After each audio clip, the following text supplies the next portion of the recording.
ज्यादातर लोग पंछी की तरह पिंजरे में रहते हैं। पिंजरे का दरवाजा तो खुला है, लेकिन वे पिंजरे में ही इतने व्यस्त हैं कि कोई और संभावना उन्हें दिखती ही नहीं है।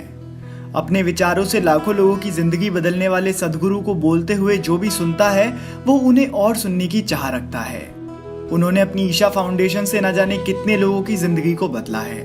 अगर आप ये वीडियो देख रहे हैं तो जाहिर सी बात है कि आप सदगुरु को जानते ही होंगे, पर अगर आप नहीं जानते तो मैं आपको बता दूं कि सदगुरु एक योगी और पब्लिक स्पीकर हैं जिनको बोलते हुए सुनने के लिए लोग बहुत दूर दूर से आते हैं। उन्होंने एक non profit organisation Isha foundation की भी स्थापना करी जो पूरे विश्व में योगा को प्रमोट करती है।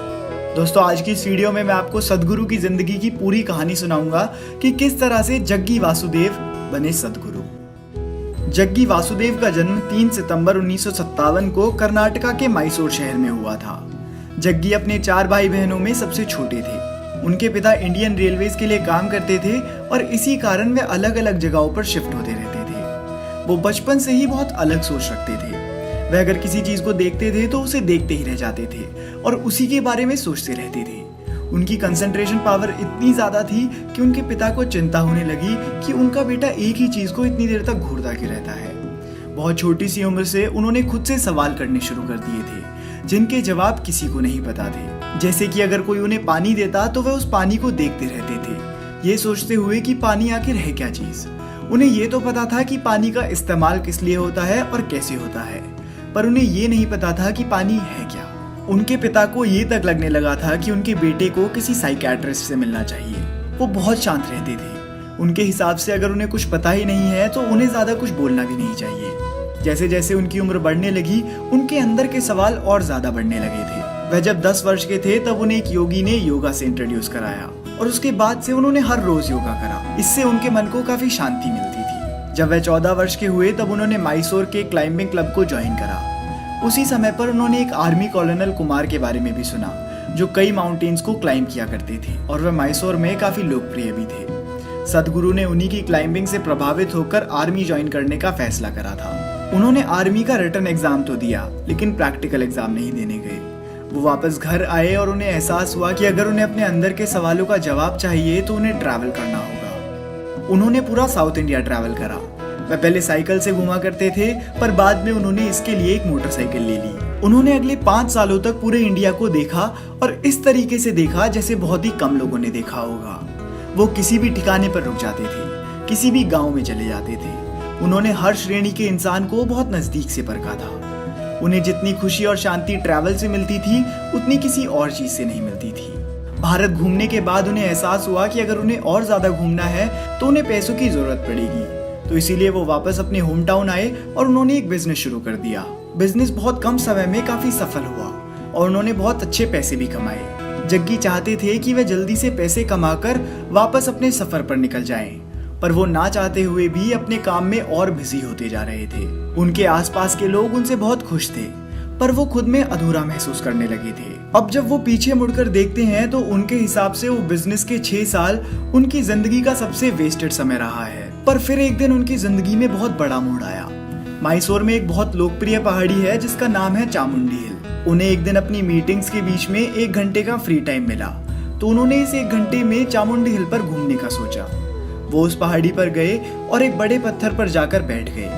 वो वहां पर योगिक पोजीशन में बैठ गए और उन्हीं क्षणों में उन्हें एक असाधारण एहसास हुआ। उन्होंने बाद में इस एहसास के बारे में बताया कि उस समय तक मुझे पता था कि ये मैं हूं और ये कोई और है, पर जिंदगी में पहली बार मुझे समझ नहीं आ रहा था कि मैं कौन हूं और मैं कौन नहीं हूं। और मुझे लगा कि हर जगह जो है वो मैं ही हूं। जिस पत्थर पर वे बैठे थे, जो हवा वो अंदर ले रहे थे, वो सब वही है। मुझे लगा कि ये फीलिंग सिर्फ कुछ ही मिनट्स के लिए थी, पर जब मैंने बाद में समय देखा तो मुझे पता चला कि मुझे यहाँ बैठे हुए 4 घंटे हो चुके हैं और उनकी कमीज आंसुओं से भीग चुकी थी। वह उनके लिए बहुत इमोशनल एक्सपीरियंस था। उन्होंने अपने इस एक्सपीरियंस के बारे में अपने दोस्तों को बताया, पर किसी ने उनकी बातों पर विश्वास नहीं करा क्योंकि किसी को भी इसका जवाब नहीं पता था। पर जग्गी वासुदेव जानते थे कि जो उन्हें मिला है वो किसी सोने की खान से कम नहीं है और वो किसी भी कीमत पर इसको व्यर्थ नहीं जाने देंगे। इस दिन ने उनके जिंदगी के तरफ नजरिए को पूरी तरह से बदल दिया था। इसके 6 हफ्तों के बाद उन्होंने अपना बिजनेस अपने दोस्त को दे दिया और सब कुछ छोड़कर एक नए सफर पर निकल गए। वो अपने सवालों का जवाब चाहते थे, और उन्होंने इसी के बाद दूसरों को योगा सिखाना भी शुरू कर दिया।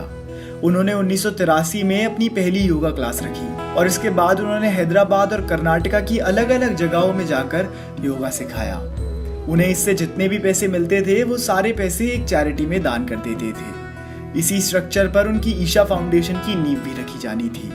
उन्होंने करीब 10 सालों के बाद 1993 में ईशा फाउंडेशन की स्थापना करी और कुछ ही वर्षों में वह पूरी दुनिया में योगा सिखाने लगे थे।